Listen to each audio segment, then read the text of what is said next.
Which running back going outside of the first round could be the running back one? That and more this week on the couch. On the couch with Davis Automatic. Davis, who's the running back outside of the first round who could be the running back one this year? It's got to be Damien Wiliams. He plays in what projects to be probably not the best offense this year. Probably without Tyreek Hill, with Travis Kelce coming back from ankle surgery, they'll probably be like the third or fourth best offense. But as of right now, I don't really see a ton of competition for him to not get 60% of the backfield touches. Kareem Hunt, everyone forgets this because Kareem Hunt scored all those touchdowns in the middle weeks. But for the first 4 weeks of the season, if you were a Kareem Hunt owner, you were pissed off because Travis Kelce and Demarcus Robinson and Chris Conley and Tyreek Hill, they were scoring all the touchdowns and Kareem Hunt wasn't catching passes. He wasn't getting any love. I don't think we'll see that with Damien Wiliams. He scored 5 touchdowns in 3 games in the playoffs for the Chiefs. They signed Carlos Hyde, who had 3 teams give up on him in 12 months. They didn't give him crazy guaranteed money. They drafted a running back in the 6th round who I know that Matt Waldman likes, and I watched him a little bit, but it seems like Darwin Thompson is going to be a really good change of pace back, and I think that that's how the team views him as well, because when you look at who they signed in undrafted free agency, it wasn't a grinder back, right? They didn't try and get Myles Gaskin. They didn't try and get Raquel Armstead, one of those 220-pound guys. They got a guy who caught 150 passes when he was in college. They want and they expect Damien Wiliams to be their starting running back, the same way the Jaguars expect Leonard Fournette to play. He might get 60 targets, but he's definitely getting 250 carries. Yeah, that was wonderful. That was thorough. And on a gut level, Davis, it's hard to argue with. What I like here is, as you said, this is from your latest article at RotoExperts, and you said you were implying basically you're going against the math, or these are not math-informed takes. Right. These, and of course, you're walking down narrative street with me. We're on narrative street. Yeah, well, but listen, and this is what's great about this Damien Wiliams question is it intersects with a lot of other big questions. And the Kansas City offense, like Davis, I think that we could probably make a list right now of like 8 offenses and basically said if you focused all of your fantasy draft preparation on these 8 offenses, you're probably fine. Like you could just ignore like 2/3 of the league because it's just going to be basic. Like ADP reflects their value pretty much. They have a narrower range of outcomes. But when you get into these big time offenses, you get into the range of outcomes where for a lot of players, the top range of outcomes are like league winning players. And absolutely that's in Damien Wiliams' range of outcomes this year. And you got Eric Bieniemy saying, oh, come on, he's our starter. And like you said, I mean, look, if you put the tape of Kareem Hunt in the Kansas City offense last year next to the tape of Damien Wiliams, and you forget about draft pedigree, and you forget about what we thought about what these players were, what they represented going into the season, and you just let it wash over you, you wouldn't say Kareem Hunt is decisively better than Damien Wiliams. And we had no problem. I don't think you would. I think Hunt is like decidedly a better like interior runner. Right. But that's like the least important skill in this offense. Exactly. Anyway. That's exactly the point. It's the application of the running back in this offense. So in this offense, Damien Wiliams can harvest the value there in the plays about as well as Kareem Hunt. Kareem Hunt maybe has a little more long speed or ability to, not long speed like time speed, but ability to create big plays. But from a fantasy perspective, Damien Wiliams' efficiency and effectiveness in the red zone was something that cannot be ignored. Like you said, maybe not the best offense, but this situation, taking Damien Wiliams with your 2nd round pick is basically putting a big chip on this offense. Where the hesitation comes in, Davis, is taking a pick that early in your draft of somebody who hasn't done it for a full season yet. And when it's rookies, especially those highly touted rookies, will take that leap of faith. But this feels like the kind of fantasy bet that can go terribly wrong. But as you are pointing out, the upside is the number. I mean, was he the number 1 running back basically while he was the starter for the Chiefs? I would assume he'd have to be because if you think about those weeks that was there. Games. Yeah, well, Todd Gurley was injured at that point, and Alvin Kamara was more heavily splitting work with Mark Ingram. I would have to go pull it up using using what like Pro Football Reference or something. Right. My guess would be is he was pretty clearly number 1 because he scored like 38 fantasy points in that game against the Chargers too. Yeah, it's not outlandish, actually, even though you're presenting it as somewhat bold or outlandish. And look, if there's a takeaway for everybody out there, it's just pay close attention to the Kansas City running back. Because if it becomes Carlos Hyde, and I'm cooling on Hyde. When they first signed Hyde, I thought, okay, a year or two ago, we really felt like Hyde was one of the 20 or 25 best running backs in the league, a good running back. And like you said, 3 teams gave up on him last year. Now, is this a CJ Anderson situation where in the right situation, his talent can come back to the surface, or is he really on that downslope of his career? But you have Darwin Thompson, you pointed out, James Williams, a tremendous pass catching running back. Another running back like Kareem Hunt has that contact balance, ability to create yards after contact. Any of these guys is the running back one for the Chiefs is going to be someone we project that week, Davis, in the top 12, like a running back one, like starting running back for the Chiefs is running back one. So I want to go back to the larger question though, your presentation here. And it's been too long, by the way. Let me take a moment to be a human being and say it's been too long. It's great to see it's great to see your smiling face, and it's great to see what you've done in our community since the last time you were on the couch. And I look forward to future visits and seeing more of what you produce. Although we see this is for a conversation off the air, Davis. Like the real action, like what this whole fantasy pundit thing has been prepping us for. It's around the corner. But we have to have this conversation in places where we can't be monitored or otherwise detected. We can have this conversation out in the open though, about math and fantasy and how it informs your preparation and what you do, like where the rubber meets the road, like when you put your money where your mouth is. Yeah. So, I guess a good entree to this is just what are you doing in your preparation right now? Where's your brain, like in your lab, when you're like mixing stuff up and figuring out you're weaving like you're knitting the quilt or whatever for this upcoming season? What are you doing right now in June?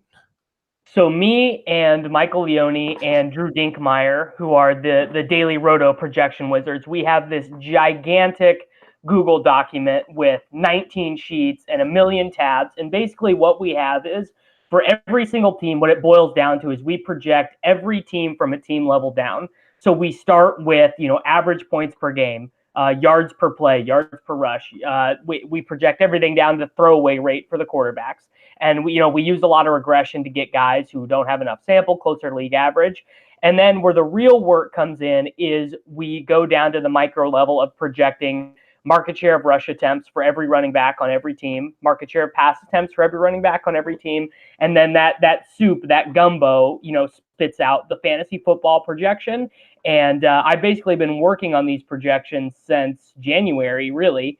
And, after the NFL draft, we did a big overhaul projecting a bunch of the rookies. So right now what I'm doing is I'm really in the weeds of projecting out, does Dede Westbrook get 21% of the Jaguars targets, or does he get 19%? Okay. Or, that. So right now I really am in the weeds of trying to, well, really what I'm doing is I'm projecting playing time out as accurately as I possibly can.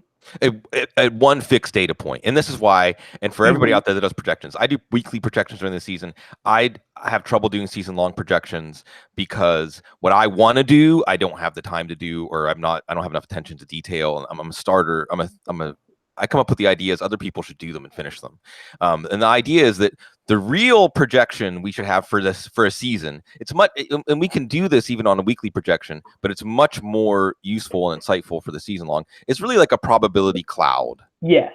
And then one data point, and I appreciate what you're doing, because I think the real value of what you're doing and what people, football guys that I've worked with forever, that I look up to before I ever was a football guy, like Bob Henry and Jason Wood and Morrill Tremblay, David Dodds, who was on that couch episode with you back when it was a threesome, menage a trois. And that I feel like when I see the names sorted, so I this is like behind the curtain. Like I cheat on my projections during the season. Like if I project the numbers and then I look and I say I wouldn't tell someone to start this player over this player, like in no scenario. Yeah. Then I go back and I tweak the projections to make it reflect my beliefs instead of just saying, well, that's what the projections produce. This is math, right? This is all in the background here, Davis. This idea of like math versus narrative street, or that we're human beings with experiences and intuition that we bring to these decisions that we make. And so what I love about what you do and what the guys at Football Guys do and everybody else is doing out there doing season-long projections is it forces you to be honest, because the numbers get set And like you said, like if it spits out something where a player gets a 31% market share of targets, which is outlandish, unless we're talking about a handful of players, then you have to go back. Or if you're projecting a quarterback for 40 touchdown passes and you look and you say, well, I wouldn't rank these receivers this high. Well, if you believe the quarterback's going to throw those touchdowns, somebody's going to catch them. Right. But how do you handle that problem of you get the numbers at the team level at a place that feels right to you, and on an individual distribution level, but you're really projecting kind of like the mean, right? You're projecting the most likely scenario of the range of outcomes, but the most likely may still only represent a 20 or 30% likelihood of outcome. There's a bunch of lower outcomes and there's a bunch of higher outcomes, it's just, with different percentages of likelihood tailing off as you get farther from that mean. So when you look at the names in order based on the projections, how do you go back and make that reconcile with some of these things like you're talking about that maybe the math doesn't back up? So in one case, if it's really bad, like for example, when we first ran our Kyler Murray projection, I think he was like quarterback 18 or something like that. Right. And I had him projected for like 378 rushing yards. And I was like, this is just a bad projection. So I have to go back in and I have to say, okay, what is causing this projection to be so low? In Kyler's case, it was that we had way too low of a team projected yards per carry for them, right, because we were still factoring in Mike McCoy stuff. So we fixed that. We look at some Cliff Kingsbury stuff. We fixed that. Kyler's number gets better. Another case we had was D.D. Westbrook, and up until yesterday was like, I think the 65th overall player in our model. And it was pointed out to me by one of the subscribers, like that's probably just too high.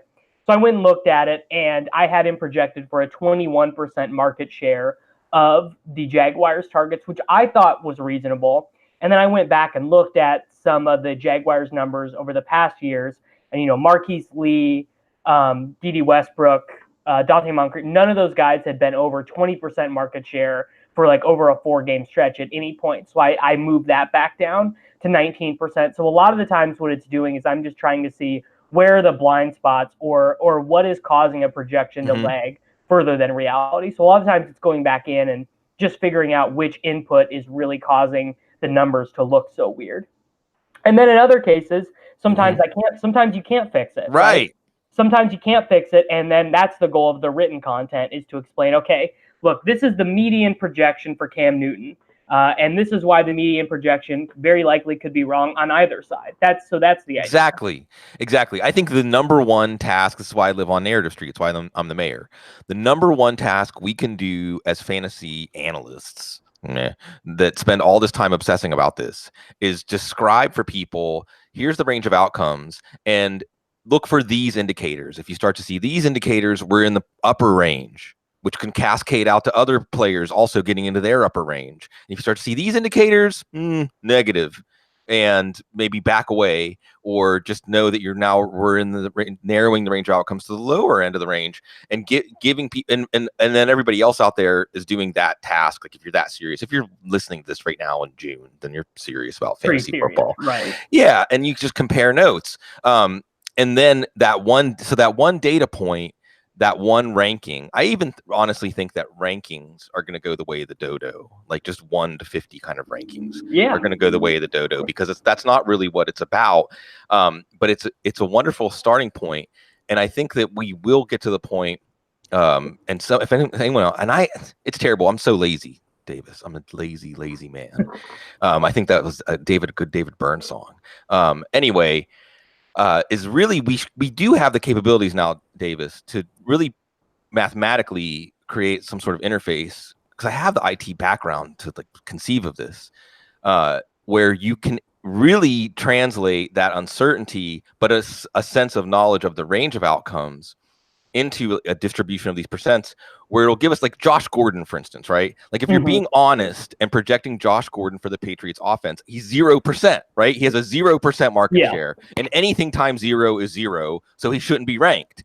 But yet we would agree that in the 16th, 17th, 18th round of a draft right now, Josh Gordon is a good pick, because there's this like, well, who can look into this is why the Tyreek Hill and the Chiefs offense thing is so nebulous right now. Who can look into the commissioner's, punishments and reinstatement and predict anything, but there is Right. some greater than zero, even if it's 0.01% chance that Josh Gordon will get reinstated. And then all of a sudden we're projecting him, for 20% of the targets, or at least really juicy targets in the Patriots offense. And we know he's a proven player, and we should be able to soon, we probably should right now be able to reflect that mathematically. So we don't necessarily have to cheat, or like you say, make it not agree. What are some other things that, as you've been doing projections, stand out to you that have caused you to pause and really examine either the model or the assumptions that got you to that outcome? Well, one situation that's really difficult to project right now is I find the Denver Broncos offense pretty difficult to project, and I've messed with these a lot. So the first thing is you have to determine, well, are they going to use Devontae Booker on third downs a bunch like they did last year? Devontae Booker had like 55 targets last year, and if you remove his numbers entirely, Freeman and Lindsey are both RB2s. And Freeman's going in like the 8th round. And another thing that's tricky to project out is Deshaun Hamilton versus Emmanuel Sanders. That's one that's really tricky to project over 16 games, because I think there's no chance that Emmanuel Sanders plays 16 games, right? Mm-hmm. Coming off the Achilles injury, he's 31, he's a speed receiver. And Hamilton, I think, played admirably last year in that role, and I think he'll probably be better at it this year. And then there's the whole question of, well, I drafted Sutton super high, but he just played horrible all year. Courtland Sutton was not good last year. Hamilton and Tim Patrick straight up outplayed him. But is the team going to give him 18% of their targets just because they drafted him so high? I find that offense a total mess to come up with accurate numbers on. And that would be a situation where, the 10th percentile, the 30th percentile, 75th, and 90th percentile projections would be very helpful. So that's a good one. And thanks, Cecil, by the way. Cecil's there every day, my trusty co-host. And he casts some uncertainty on Phillip Lindsay just clearly owning this backfield. And obviously there's some momentum for Royce Freeman. And in the background, and Davis, this is one of the things I spend a lot of time thinking about right now, or looking for indicators, or at least massaging my brain to be ready for the drinking from the fire hose when the camps open, to look for from teams I'm really obsessed with the new offensive coordinators.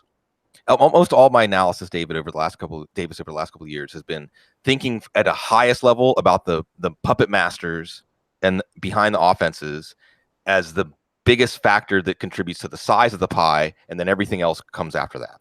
Right. Size of the pie comes first. Rich Scangarello, a Kyle Shanahan disciple. And he's going to install, I think when he was a college offensive coordinator, he really tried to install the Kyle Shanahan offense that he learned under Shanahan.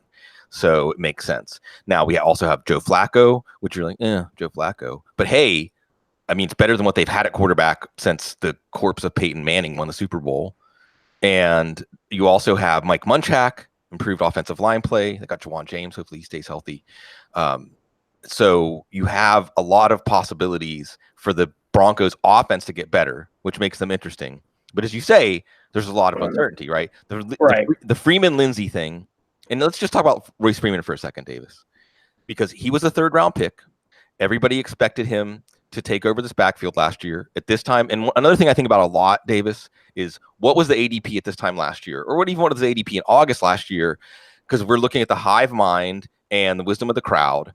And if Royce Freeman was a 4th round pick, say last year, by the time we started drafts, or we finished drafts, and he's an 8th round pick, as you pointed out now, is that actually correct? Was his first season discouraging, where we're not looking at him as that potential heir?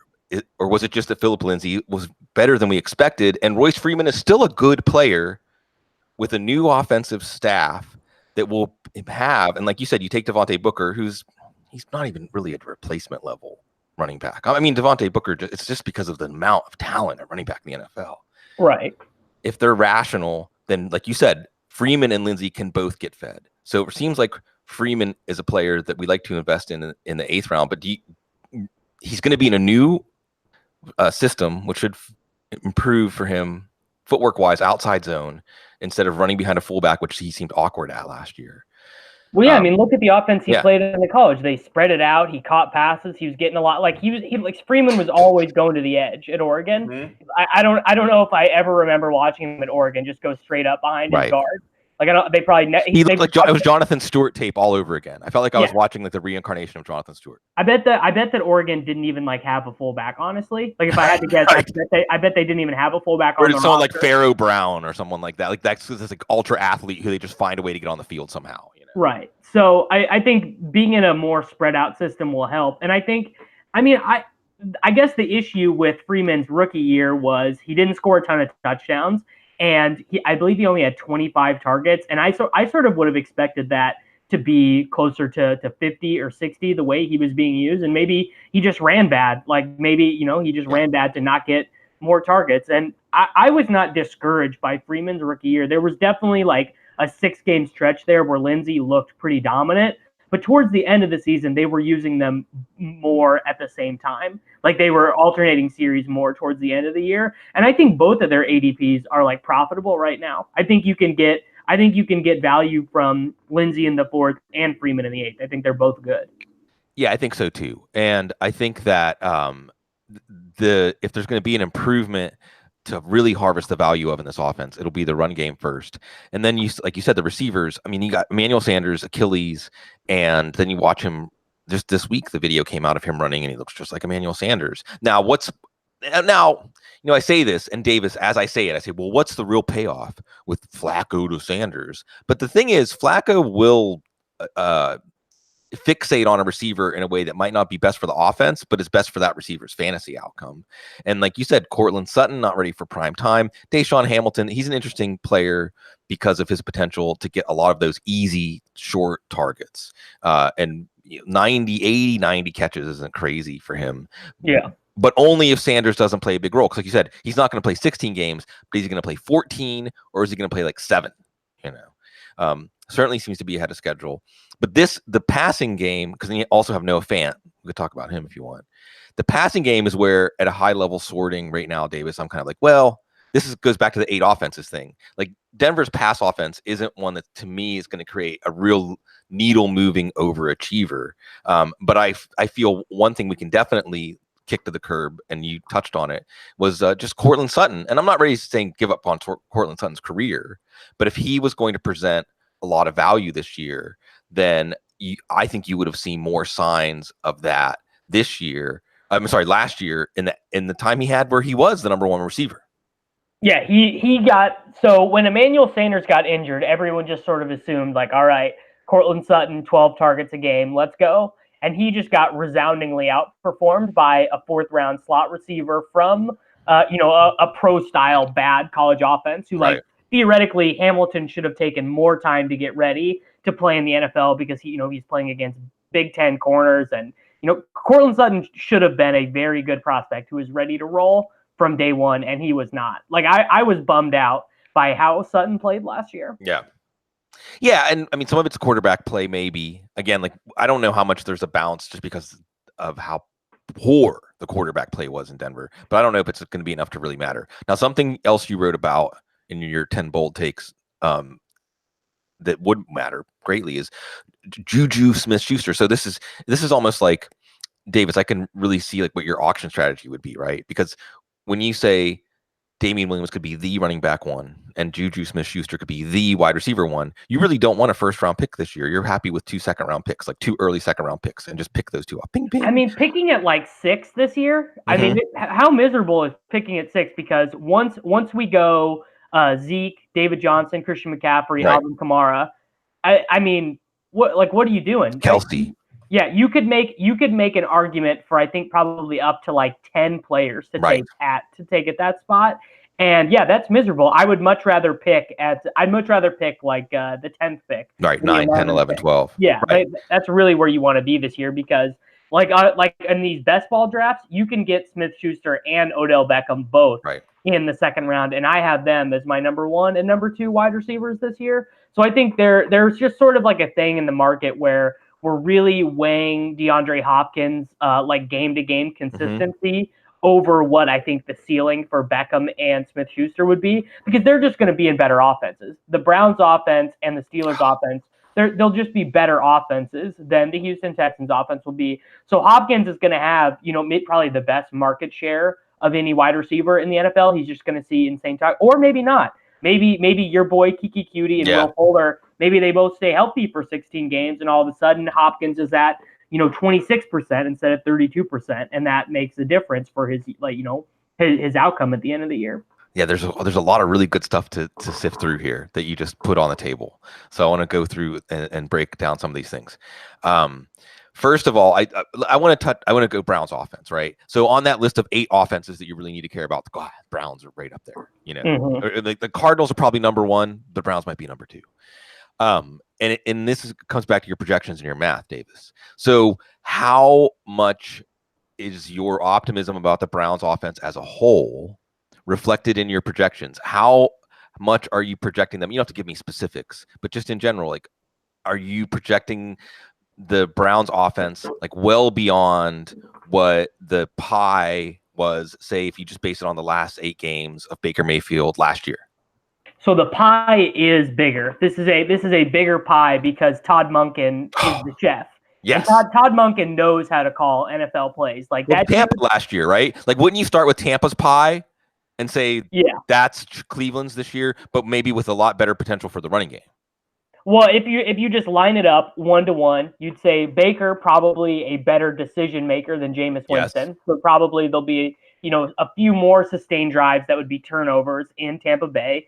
You would say Nick Chubb and Duke Johnson and Kareem Hunt, they're probably better than Ronald Jones and Peyton Barber.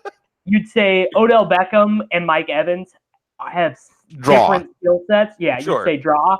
But I would say in Tampa Bay, you'd say Chris Godwin, Deshaun Jackson better than Antonio Callaway, Jarvis Landry, but clear edge at tight end for the Browns. Yeah. But I think it really does come down to, I think Baker is probably like already the 4th best quarterback in football, right, and that's going to drive the engine. And I think something a lot of people are not projecting, I've sort of looked around the industry at projections and rankings, is everyone sort of assumes Jarvis Landry is still going to be 130, 140 targets. I think not a chance. I think he's closer to 110, and I think that Odell Beckham sees, similar to his Giants market share, 28% of the team's targets, and that's a lot of targets in a really good offense. We have better targets. We have Odell for 144 targets, which is actually less than Jones, Hopkins, and Schuster, but we have him for way more touchdowns, and we have him for way better yards per target than the other guys. Yeah, well, that's the thing, is another concept that I'm always looking at through, Davis, is the value of a quarterback's target. Like, not all quarterbacks' targets are created equal for decision making, like you said, and any number of other reasons. And part of it's the puppet masters and the plays that are called and how the plays are executed. But Baker Mayfield targets are worth more than Eli Manning targets. Just the fact of the matter. Yeah. Well, I mean, like 140 Baker Mayfield targets is more valuable than 160 Eli Manning targets, or you know what I'm saying? Like, we can start to create math that reflects this, right? Like, just we can even, Davis, we have the ability probably to say, like, what's a Baker Mayfield target on a go route worth versus an Eli Manning target on a go route. We could even break it down to, like, what's a quarterback's target worth on these specific routes, or when targeting these receivers too. There's all kinds of ways to chop up this data, but we don't even know how good Odell Beckham can be, because he's got a good, potentially great quarterback and an aggressive go for the throat offensive coordinator. Offensive line, we'll see. There's a few little weak links in there, but I don't think that's going to be a big deal, because defensive coordinators are going to be anxious thinking about how you are going to defend this offense. And if you start with Tampa's pie, and Davis, wasn't Tampa's passing game last year like pretty unprecedented for production? I mean, they were, so the 3 best passing offenses in football last year were the Los Angeles Rams, the Kansas City Chiefs, and the Tampa Bay Buccaneers, both in terms of total yardage and touchdowns and yards per pass attempt. And people will give Jameis a hard time for the turnovers or whatever. Right. I mean, he was still good. The offense was still very good, regardless of who the quarterback was. And I'm giving a big chunk of that credit to Todd Monken. Yeah, and I think we should still have some optimism, not project a huge drop for Tampa because of Bruce Arians, but that's a whole other subject. And maybe Tampa's one of those 8 offenses. It may turn into like 10 by the end of the show, or 12. I don't know. But that then, and I know you said Jarvis Landry, his target's going to drop, but again, the nature of the targets he's getting are going to be a lot more valuable. Yeah, so he will be used further down the field than he has been in years past, no doubt. And against defenses that aren't going to be spending a lot of energy on him. He's going to have a player that he can beat. He's probably going to have a player that can't check him on most plays because of Odell Beckham. Odell Beckham has this gravitational pull. I mean, he's the number one wide receiver in the league at affecting the game. I mean, just the Giants with him and without him, like watching two totally different teams in terms of win-loss and competitiveness, you know? So when you have to defend Odell Beckham, this is why Dave Gettleman's just insane. Forget about the money side of it. You just aren't that many players in the league that tilt the field like this. But then that creates opportunities, especially with an aggressive offensive coordinator, especially with an aggressive quarterback, for Jarvis Landry, for Antonio Callaway. And you brought up Deshaun Jackson.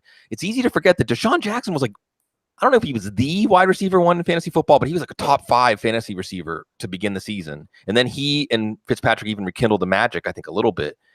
Antonio Callaway only has to be like half of that to matter for fantasy football this year. And I don't feel like people are giving him respect. And Rashard Higgins. I mean, they're lining him inside and outside. What I'm excited about, Davis, is if there is truly rational coaching here, is you have 4, 5 if you count Njoku, 6 if you count Duke Johnson, who may not be a Cleveland Brown by the time the season starts. We'll see. That you can look at the opposing defense and you can say, who's going to be matched up on Landry? Who's going to be matched up on Callaway? It doesn't matter who's matched up on Beckham. Right. Who's going to be matched up on Njoku? How are they going to defend? And even like Seth Duvall, you know, even Demetrius Harris. You have all these pieces. And I think this is where offenses are going, Davis, is 8 or 9 or 10 players that touch the ball each week. And depending on the nature of your opponent, you can tweak like the percentages of the offense these players make up because of the mismatches, because you can exploit some weakness in their defense by using this player more. Like if it's a cornerback, if you know Rashard Higgins is going to be on somebody who just can't like diagnose routes well, then his route running is going to matter. If you know that the slot corner can get out physicaled, then you just want to hit Jarvis Landry all day. And it's really exciting because I think that where I am most fascinated, Davis, are the offenses or players or situations where we don't really know the ceiling. And it sure feels like that's the Browns this year. No, I think that you're right. And I also, I've seen you throw that theory out there on Twitter before about having, 8 guys who get 8 touches a week. And like, I just really could not agree more. I really do think that is the direction. There will always be, I think, top end wide receivers and tight ends. Well, there'll always be players that are so good that you're like, how can you not feature this player? Right. I mean, that's just like whatever your unicorns. But a lot of teams, like I think the Jets this year are a great example. They don't have one player who I would say demands, just a gigantic market share of their offense, but they have a bunch of guys who I think are like sort of interesting and deserve a few touches a game. And I think, 10 years from now, that Adam Gase is not going to run the offense this way. But I think 10 years from now, whoever the Jets hired as a head coach would look at Trenton Cannon and Elijah McGuire and Bilal Powell and Le'Veon Bell, and they'd say, okay, all of you are getting 8 touches a game. Bell will get 10 because he's going to get the goal line rushes. Then he'd look at Enunwa and Anderson and Crowder, and he'd say, okay, you guys are all going to get 7 targets a game. And then, and I think it's going to be a massive pain in the ass for fantasy football, but I think that it's going to be really interesting to see how the game plays through it like that way. Yeah, well, and it's going to change our job, and especially you talk about DFS and weekly projections.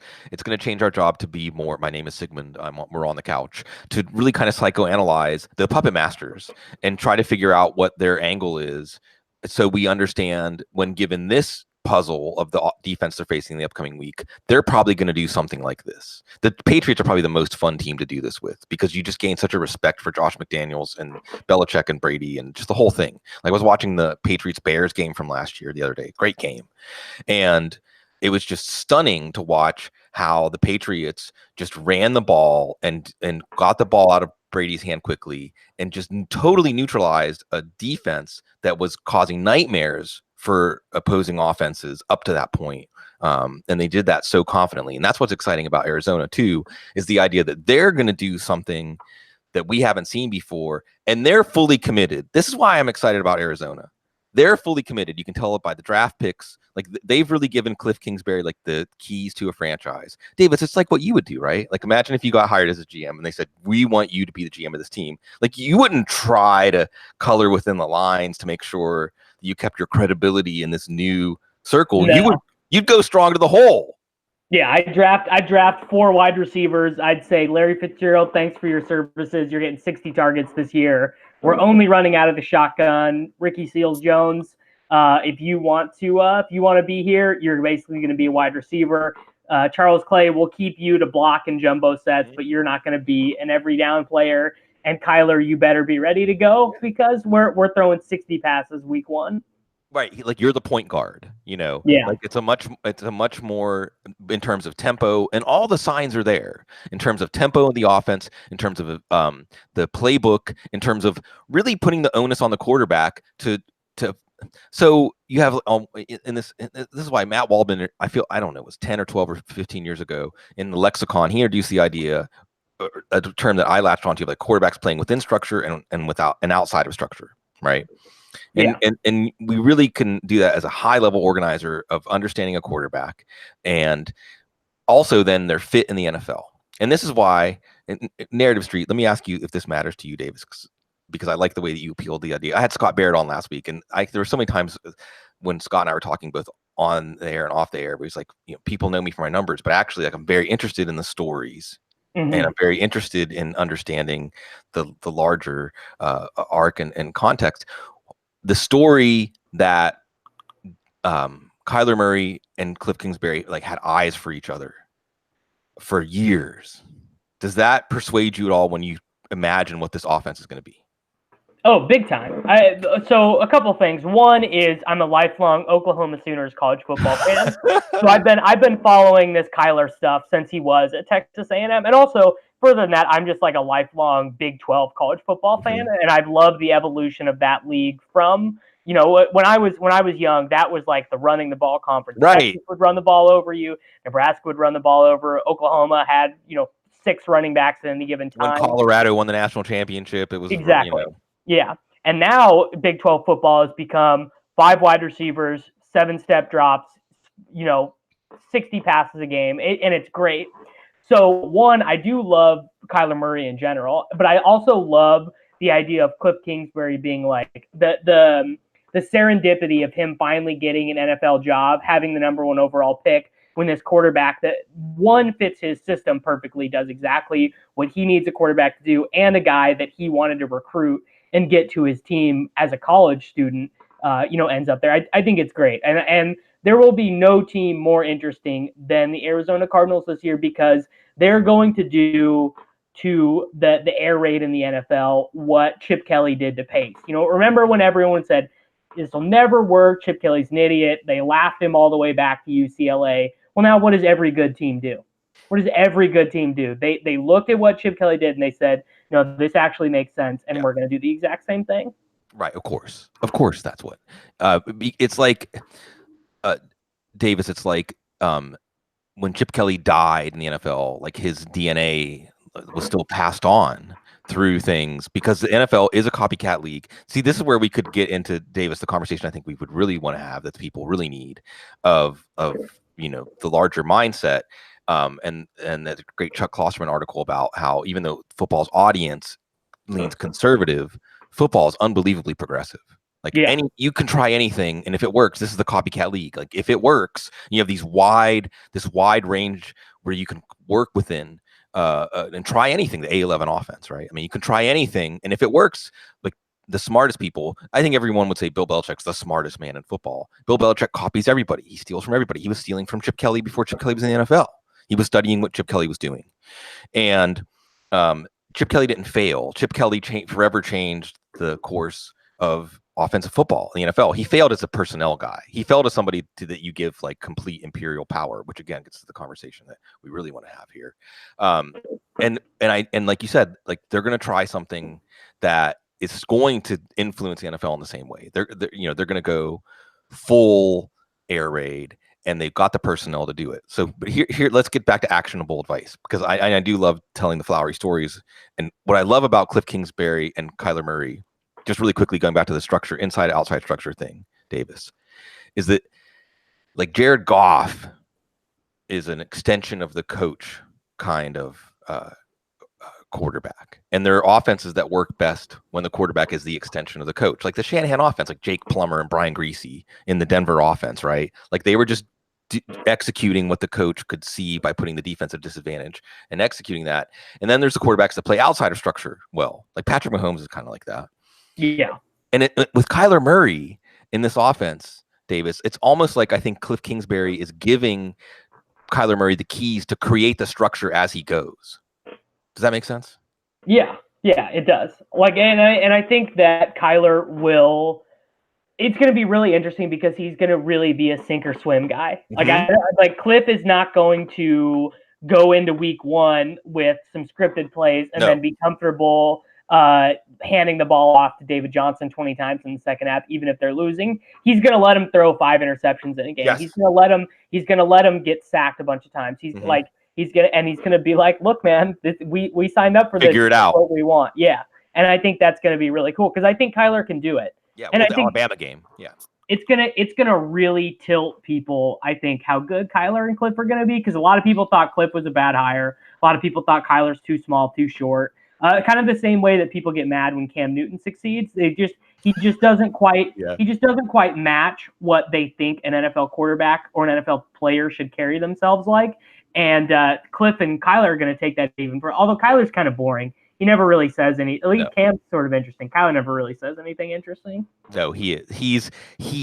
I mean, he's boring. It's funny that the Russell Wilson comparison keeps coming up because I think he's like Russell Wilson if Russell Wilson was an introvert, basically. Right. And Russell Wilson is like the most boring extrovert. Like it's almost like boring is his brand, but it's a very lucrative brand, so I don't blame him. It's probably going to be very, very fruitful for him. But the Arizona offense is going to be very fruitful. And I want to touch on something really quick because we are on the couch and we can get into psychological things. I love the way you said that Cam Newton being successful makes people mad, and there's a part of that. Again, it's the conversation we probably really want to have when we do the Start the Rev. Like at some point when we flip the switch and do the Start the Revolution podcast. Like we promised to like come on early before they like shut us down. Oh, definitely. Yeah. So, but so there's some reasons that Cam Newton's success make people mad that we can't really talk about, or we don't really want to like venture into those weeds. But also, I think you're right that Cam Newton's success or Kyler Murray's success or whoever's success can make people mad, and they may not understand why. But it's because it's challenging your fundamental underlying assumptions about the game of football and what matters, like how you win at football or what works in football. Right. And it is going to be fun to see how that challenges people. But actionable advice, all right? So where do you put chips on this Arizona offense? What tickets do you buy to try to cash in on, because 2 or 3 weeks in, like we may be saying like, well, how many Arizona players you have? And that could be the simplest answer. Just get Arizona players. But beyond that, which ones? So I think obviously you take David Johnson over any of the wide receivers. You take David Johnson over Le'Veon Bell. But do you take him 5th or 6th? Like you talked about picking 6 is brutal. David Johnson 6th? Yeah, you take him 5th or 6th easily. I can see an argument to take him over. If you told me I want to take him 1st overall, 2nd overall, I'd say, look, certainly I think you're talking about a guy who could have 1,000 rushing yards, 1,000 receiving yards, 20 touchdowns. That's if this grand experiment works off, David Johnson's going to have a fireworks season. Like that we just know that to be true.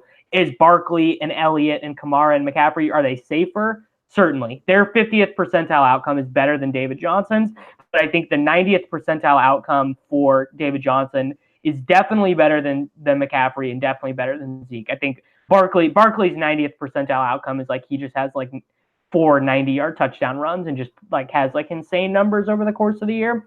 The other thing you should do is don't be afraid of the rookies. So I think like taking Isabella, Hakeem Butler, Keyshawn Johnson, I think taking all of those guys is fine. It's probably better in leagues where you can drop them if you need to versus best ball. But I think I've taken several of them in best ball drafts, felt fine about it. Ricky Seals-Jones, I mean, you're talking about a tight end streamer who can turn into a starting guy. Look no further than the guy who's a starting tight end in an offense that's going to throw 55 times a game. I think taking Christian Kirk goes after.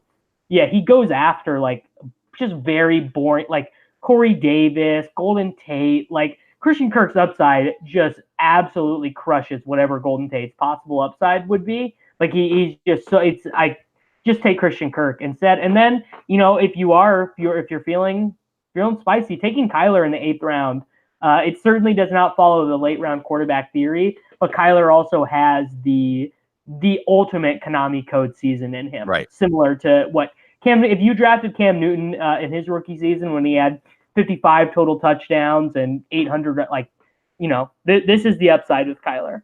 Absolutely, because it's Konami code because of the running, but also he's going to have like a Tampa Cleveland, as we're gushing about those offenses, in terms of aggressiveness in the passing game too. So he's going to have a chance to max out passing numbers and rushing numbers. And absolutely, I endorse all those calls. Christian Kirk could be a guy, like, again, Davis, like, I like to look at the early schedule.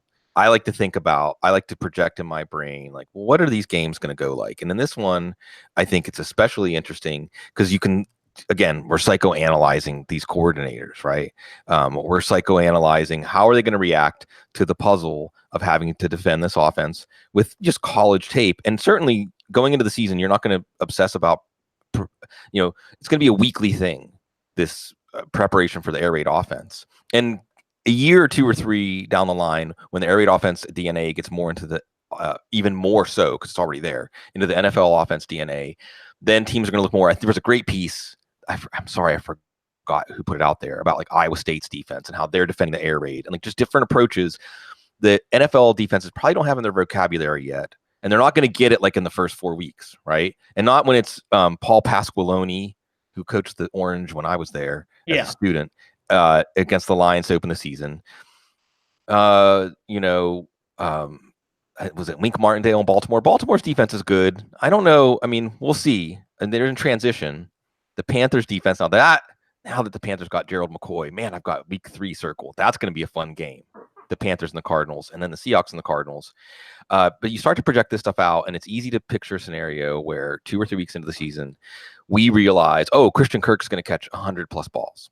Yeah.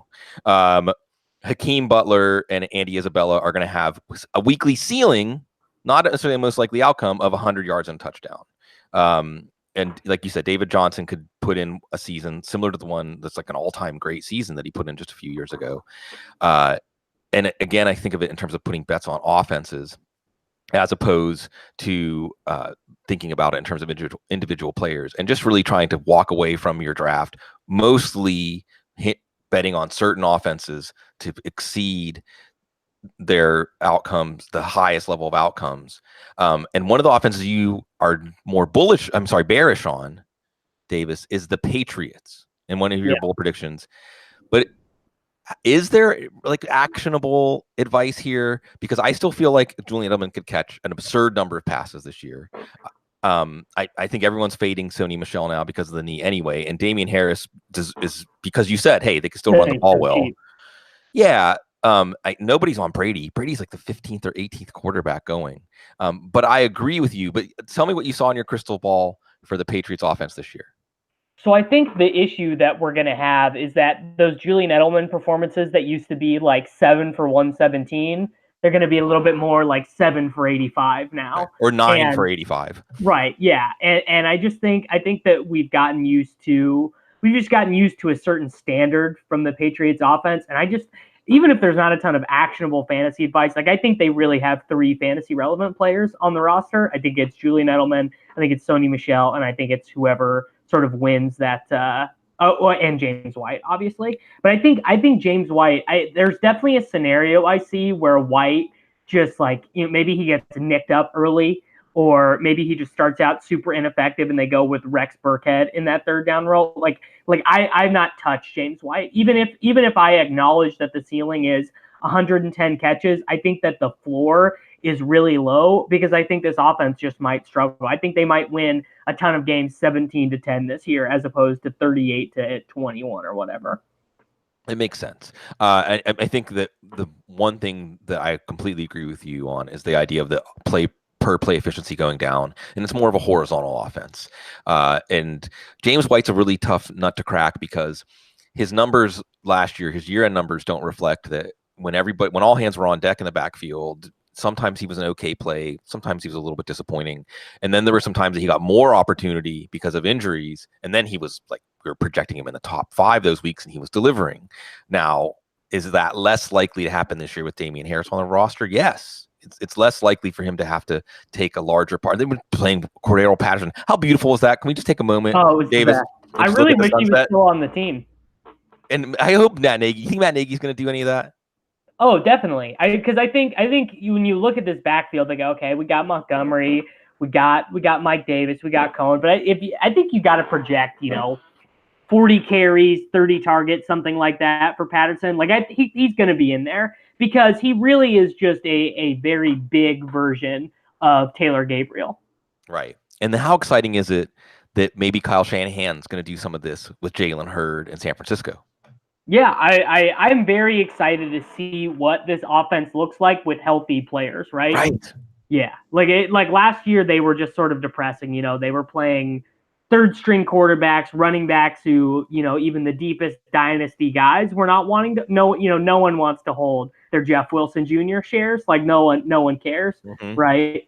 So I think San Francisco's offense, like they ran some really cool stuff last year. I remember I was at the game where Jimmy G actually tore his ACL, and after he went out, they ran one of the coolest plays I've ever seen in the NFL. It was a halfback toss where it turned into an option play. So Juszczyk could either cut it up or pitch it back to Breida, and he actually pitched it out to Breida and I was just like, I've never seen an NFL team run something like that.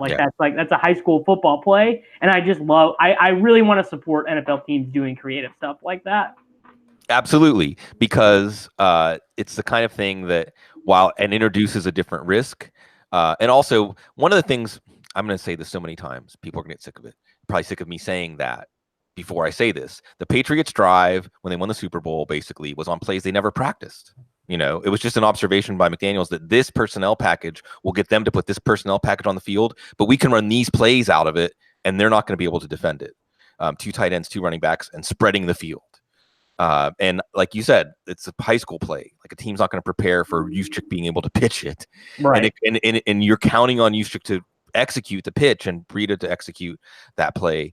But it can also distort the defense in a way that can create a big play and then also just get them and this is that thing where there's all these debates out there, like does play establishing the run matter for play action. But I will say this, when you put something in a defensive's head, in individual players on the defense, in the defensive coordinator's head, then that will affect their psychological approach for the rest of the game. And it will affect their likeliness to give credibility to some of these fakes and some of this misdirection when you actually go through with it once early in the game.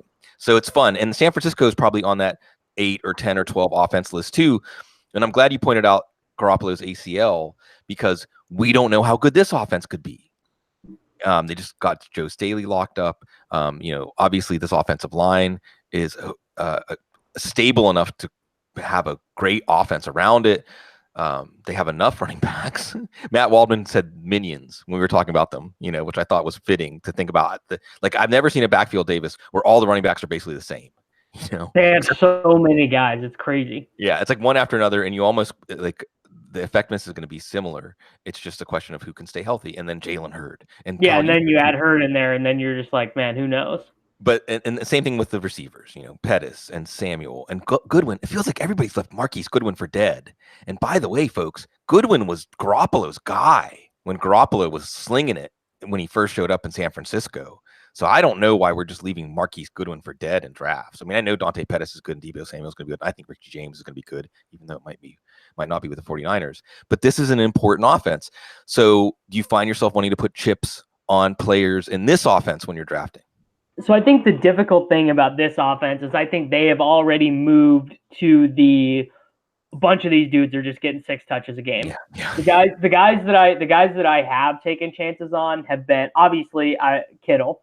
Kittle in the 3rd round is when you're able to get him there, very, very good draft pick. And then I like taking Tevin Coleman and I like taking Matt Breida. I don't think I've taken McKinnon very many times.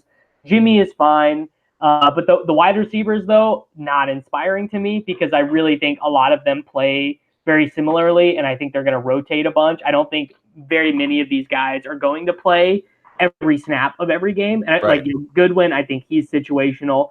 Pettis, I think he's situational. Samuel, I think they want him to play full time. I don't know if he will be able to do that right away. I just think they just have a lot of guys that they want to use in a lot of different ways.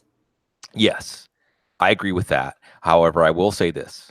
I think Marquise Goodwin, I just want to make another impassioned plea that Marquise Goodwin as one of your last picks, and John Ross, if you pick John Ross in the slot, I'm fine with that too. Basically, the idea that we may, after 1 week, again, I feel like it's just erased, and we all have short attention spans. It's just erased from everyone's memory that late in 2017, and based on the contract, where was Marquise Goodwin, again with the ADPs, Davis? Where was Marquise Goodwin going in August last year? 5th round, 6th round, right? Like way too high. Yeah, he was going real high. Way too high in hindsight because he didn't stay healthy. Yeah. But it was based on this idea that new quarterback, good offense, and chemistry and commitment by the organization, right? Like all these factors were converging around the Garoppolo to Goodwin connection. Well, now we see that Dante Pettis is going to be good. Now we see they took Deebo Samuel. Now we see that George Kittle can be dominant. And we've kind of moved on from Marquise Goodwin. But that chemistry could still be there. And here's the one, like you said, it's going to be a role on a week-to-week basis, Davis. Week 1, they play the Bucks. Marquise Goodwin could have 150 and 2 touchdowns. He could. I mean, I think Goodwin is like a pretty interesting guy in best ball always, like similar to like Robert Foster and John Brown. Like you definitely know he's scoring 3 70-yard touchdowns this year. Yeah, and they 2 of them could come in week 1 against the Bucks. That's going to be one we circle. We're almost to the end of the hour, Davis, and it's like, wow. Who could? I had no idea. Well, and I spend a lot of time and I hit some of these topics, but I feel like offenses we're optimistic about, we're fascinated with, is really the key to unlocking successful drafting in fantasy football this year. And that's why we spend a lot of time on it. But I guess with the floor open, what else is on your mind? I mean, football, non-football, anything you want. Wow. Opening it up. Yeah. I saw well, actually, no, this is a good one because I think you and I agree on this. Season 2 of The Wire actually is the best season and not the worst season. Well, I'll say this about season 2 of The Wire.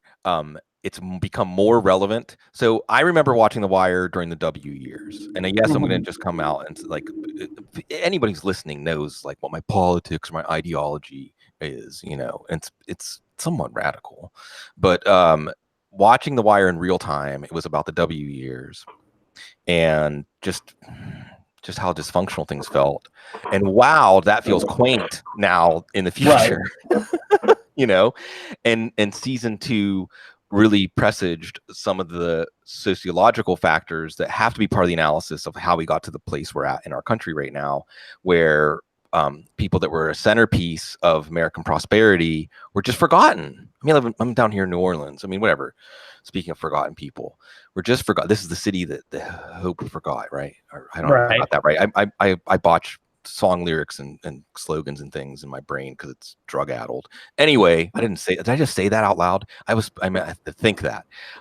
Anyway, and the corruption that springs forth from this desperation, and everything that that is something that we have to deal with it. It's just like our country's history, Davis. We have a history that is full of like ugliness, and we have to own it and deal with it emotionally and psychologically as a community and repair it, or we're going to keep dealing with it and keep dealing with it and keep dealing with it and keep dealing with it. And I think the industrial peak, and then the way that water that has like receded to the point where these people are left. I mean, I remember because my stepdad in Pennsylvania, Pittsburgh area, was a coal miner. He was a steel mill worker. He was a professional boxer. And whenever the coal mines were just dropping like flies, they sent him to this place where he could take classes. But it was like something that at his point in his life, like in his 50s, that he wasn't going to be able to switch to like electrical engineering or something like that. And even I'm sure the stuff they were teaching then in the 80s and 90s is obsolete now. Definitely. We need a totally different approach to acknowledging what's going to happen with people when they're not needed in our economy anymore. There's still something there, and that doesn't even begin to get into what we're going to have to do with climate change refugees and how climate change is going to disrupt our economy. So in closing, I would say maybe not the best season, because man, season 4 is like poetry. Okay, yeah, season four is the best. But I just started a rewatch, and I'm in season 3 right now. And I just was like, as I was rewatching, I was like, the dialogue of people saying that this season is not good, I think is horrible, because I think that this is like this to me. It's the most relevant now. Yeah, and it was the most like, so you and I were both Midwestern, like that story, that the more Midwestern elements of like, you know, the hard working people just having no work to be done, not enough infrastructure to support them. That was what spoke the most to me. Yeah, and then what fills that vacuum, you know, right. Which the same analysis can be put into other communities than, you know, European, American, Caucasian, whatever the right word would be, you know, non-white communities, telling a story with some compassion and some understanding to say the reason these ills exist in the community is because of structural things that we didn't acknowledge and deal with, or maybe even structural things that we created. You know, now we're really about to transition into the Start the Revolution podcast, which means I need to end this. But this is fantastic. Long time overdue. Davis Mattek at Davis Mattek and RotoExperts, and anything else you want to tell the good couch people out there? Make sure to listen to my podcast too, the Takecast, but TAEK, right? Yeah, an internet joke gone corporate. Well, no, but that's the rub, right? Is that right? Like the sort of mocking of ourselves, which is always good. We should never take ourselves too seriously. But now you're a purveyor of excellent, serious. And when I say serious, what I mean is like you're serious about the product that you're producing for the people, right? And you're not just putting something out there. And it's been wonderful, man. It's been wonderful to always exchange what we exchange. It's been wonderful to watch your growth and when I say maturity, always remain at least a little bit immature. I know you do. Always. But your growth and maturity in your place in our community. And meanwhile, what's been really funny, Davis, since we've known each other, God, have we known each other for like 6 or 7 or 8 years now? Oh, long time now at this point. The culture is kind of catching up to fantasy sports and gambling being very prominent in our minds. So what does that mean? Probably not good things, but it's good things for people like me and you and all of our audience. Yeah, this is huge for us. Yeah, it's good. It's good. We're fiddling while Rome burns, but the fiddling sounds good. It sounds good when it's with you. It sounds good when it's for these great people that support us at Footballguys, at RotoExperts. The great community. Serving this community is fantastic. Everything that we give the community gets given back exponentially in terms of energy and positivity. So thank you, everybody. Returning the pages, it's going to be the end of OTAs, and take a break. I'm going to California for 2 weeks to just be at the beach and get married, and then come back and we dive in, and we'll dive in with you, Ken Davis. And thank you for having me on your show. Also, so everybody out there, stay classy, enjoy your summer, get some sun. It's good for you.